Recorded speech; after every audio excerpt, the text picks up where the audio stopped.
Last week, if you were here, you'd know that I started out by explaining that the passage we had last week was one of my favourite passages. This week, it's probably becoming my least favourite. Let me explain why, before you keel-haul me or drag me out and stone me. Today's story focuses on a powerful man. He's a Roman, a Gentile, that is, he's not Jewish, hasn't tried to become Jewish. He's an army officer and a centurion, so he has authority over at least 100 soldiers, possibly more. And it's thanks to men like this that the Romans have their heel on the throat of the Jewish people. And while we're told he's a great citizen and he's built their synagogue and he loves their town, this little town, surely there's loads of people that also hate him for who he represents and whose side he's on, if you like. However powerful he is in that realm, he realises he's powerless to do anything about his servant who's sick and, about to die. And he cares for that servant.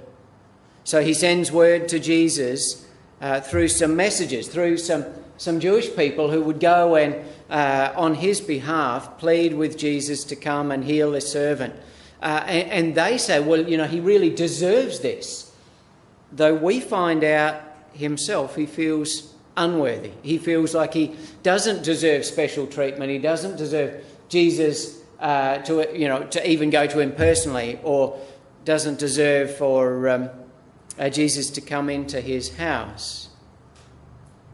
And so when Jesus comes near, he sends word out to him, say, look, don't bother coming into my house. That's not necessary. I'm not that important. I don't deserve that. But I understand you have authority. Because I understand authority. I live in a world of authority structure, and I see it in you. You have authority over this man's sickness.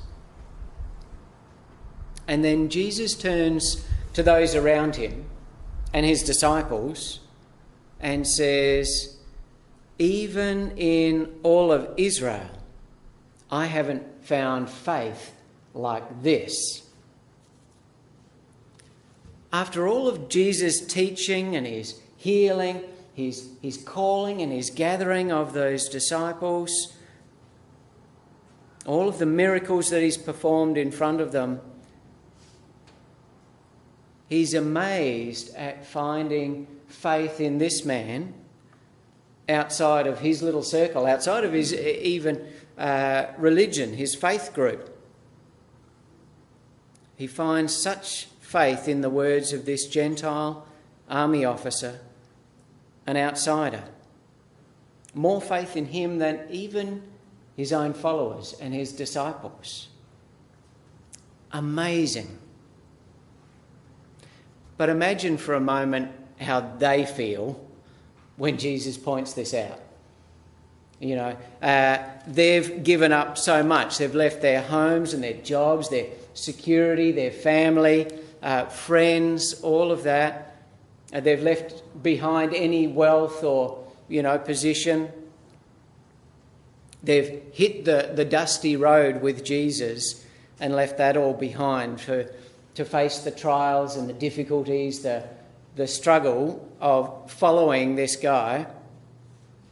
Then to be told, wow, this Gentile bloke who hasn't done anything yet has more faith than you guys. That wouldn't have felt good.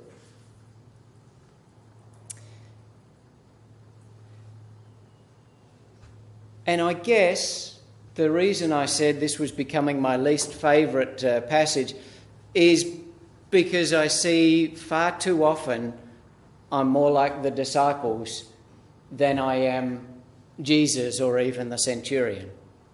When I read this passage, this story in Luke, I think to myself, I'm the one doing the following and thinking how good I'm going, and then every now and then God shows me that there's somebody outside who's actually doing it better than me, and I should know better.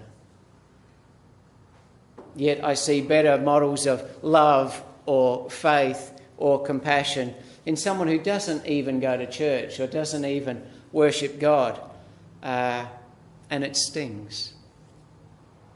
Do you know what I mean? Can you relate to that?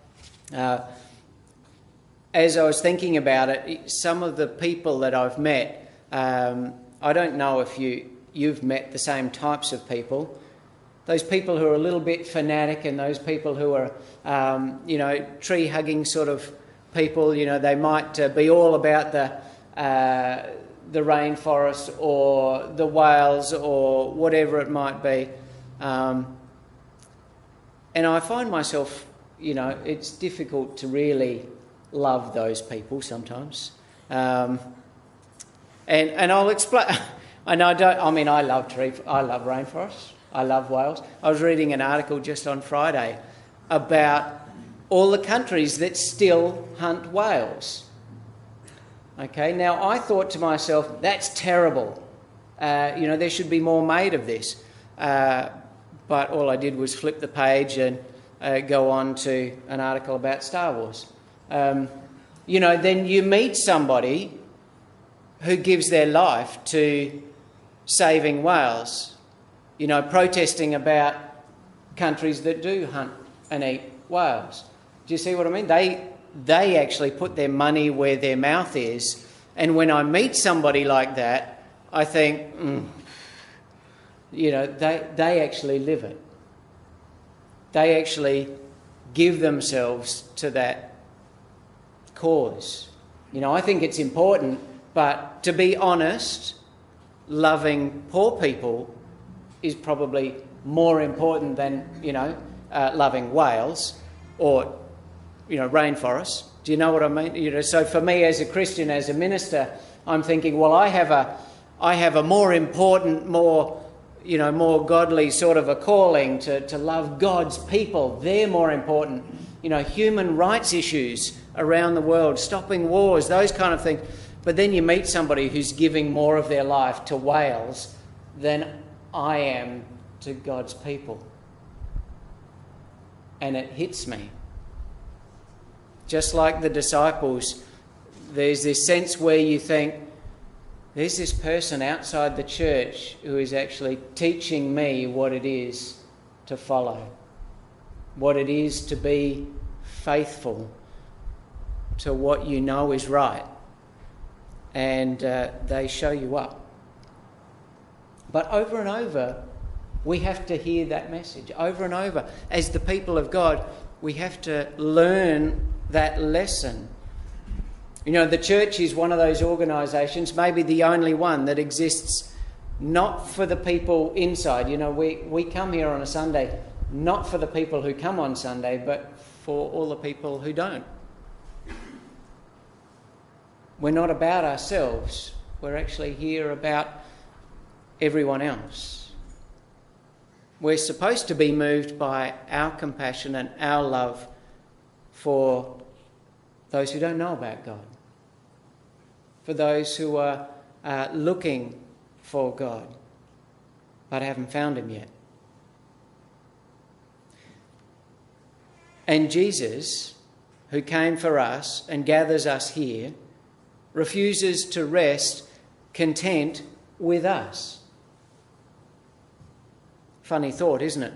That Jesus loved us so much that he would break into our world and go out to wherever we were before we knew God and gather us in so that we're here on a Sunday, and then he'd hightail it back out the door while we start worship. He'd be out looking for more people. That's where Jesus would be, just like the Good Shepherd looking for the one sheep that's still lost. Like Elijah and the widow of Zarephath. You remember there was a widow when Elijah was sent to her and to perform a miracle in her life over and over and over. And Jesus stood up one day and told the congregation, he reminded the congregation, you remember that story about Elijah? And the widow? Well, there were plenty of widows in Israel, but he was sent outside to Zarephath. And just like it, you remember Elisha, who came after him, and he was told to heal the man with leprosy, Naaman, also a military leader. But there were plenty of lepers from Israel, plenty of good Jewish lepers, but he healed this man from the country across the way. Odd that God would be at work and go out and go to great lengths to stretch out his hand to reach those people that were beyond the church. And when Jesus reminded the congregation of those stories, they hated him for it. Interesting, isn't it? When we really hear that message, that God is the God who stretches out his hand because he wants to touch and he wants to bless not us, but people who are still lost, people who are still distant.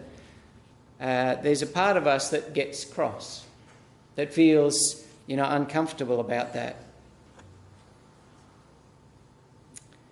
I read a wonderful story about a church that was dying, and over a period of time, ministers had come and gone and tried to transform the congregation, and they wouldn't. And then one day a minister came and was able to convince them to administrate a house that they'd had as a manse alongside the church. And it was surplus to requirement. They were going to just rent it out and use the income. And this minister convinced them, no, there's a better thing we could do than just make some money and rent it. We could use that house for a women's shelter, to house women in domestic violence, situations, and their kids or whatever it might be.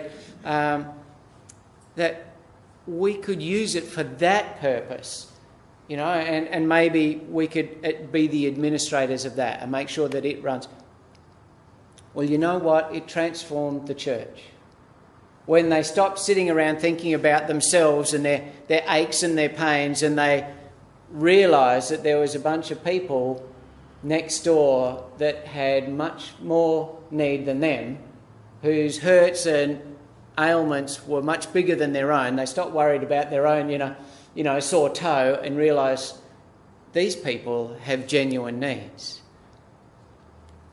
And what they came to realise was that the women and kids in the house that they were providing actually taught them lessons in courage, in faith, in love, and in grit.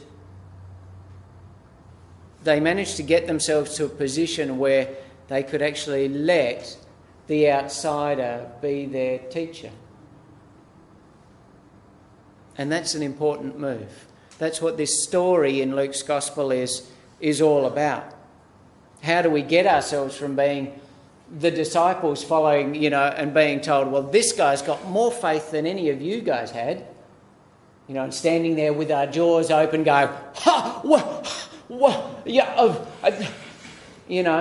we could be that kind of disciple, or we could somehow move ourselves into that position where we allow this amazing faith outside of us, outside of our four walls, to teach us and to learn a lesson there. And in the back of my mind, I hear again a saying that I often have difficulty really living. It's this notion that in the other person's healing, I'm healed. It's when I invest my life in helping that other person that my life is healed. And it's not that I need to do good things and I need to help somebody up or give some money to poor. No, it's actually I'm only complete.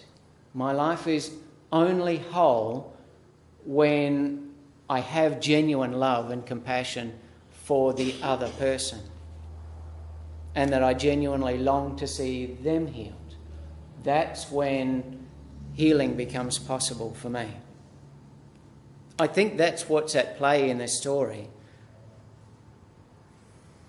There was another good story. I wanted to share it with you, but I'll summarise it. It was from a preacher called Will Willimon in America, and he talked about a church that he went to previously, and the church was struggling with numbers and finance, and so they decided, right, we're going to take up the denomination's outreach plan package, and so they picked up this package, and it involved everybody going into pairs and walking down streets and door knocking and handing out pamphlets and brochures about, you know, all the great things at their church and all the great programs that you could join in with, the great smiling pastor that you could come and meet, you know, and give these pamphlets to people and try and get more people into the church.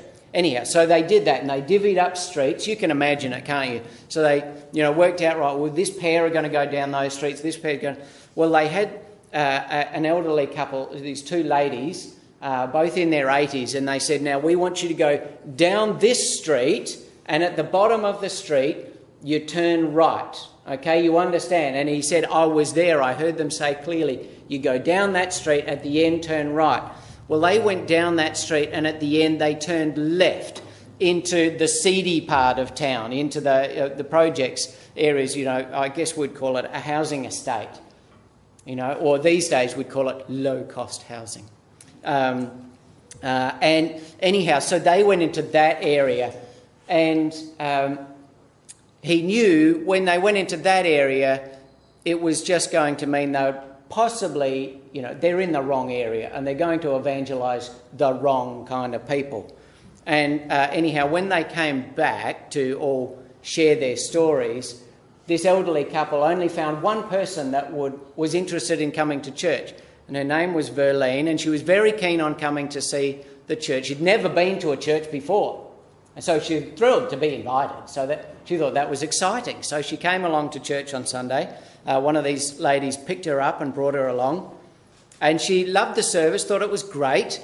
So then she said, well, you know, I'd love to come along to the women's Bible study on Thursday.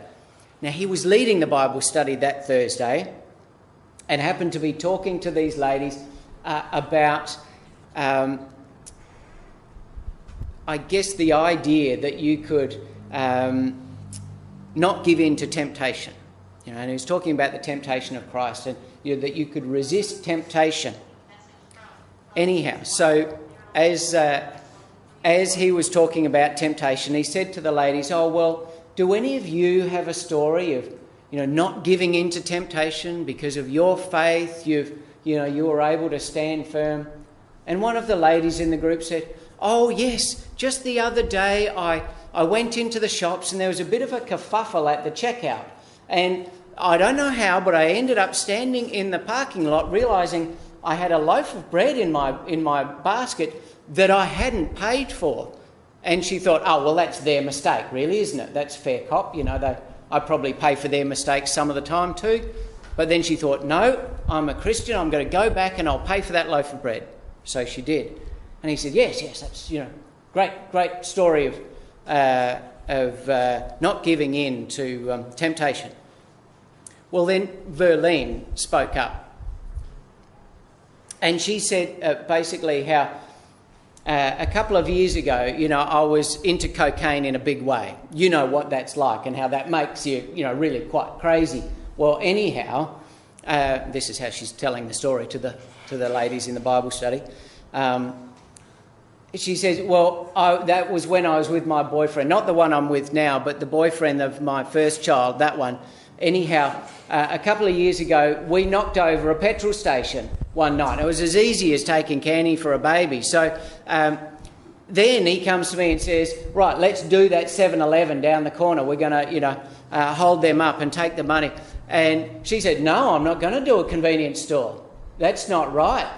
And so I said no. Well, he beat the hell out of me that night, but I still said no. And it felt really good that I'd said no to something And it didn't. And that was the first time in my life I really said no, and I felt like somebody. And the minister leading the Bible study kind of said, I'm pretty sure that's what Jesus was talking about, not giving into temptation. And time to pray now. Anyhow, as he was walking out, one of the 80-year-old ladies said, "That was a fantastic study. I really enjoyed it. I'm going to bring all my friends next week because the studies were really boring, but that was excellent. I reckon we could get lots of people to come to that."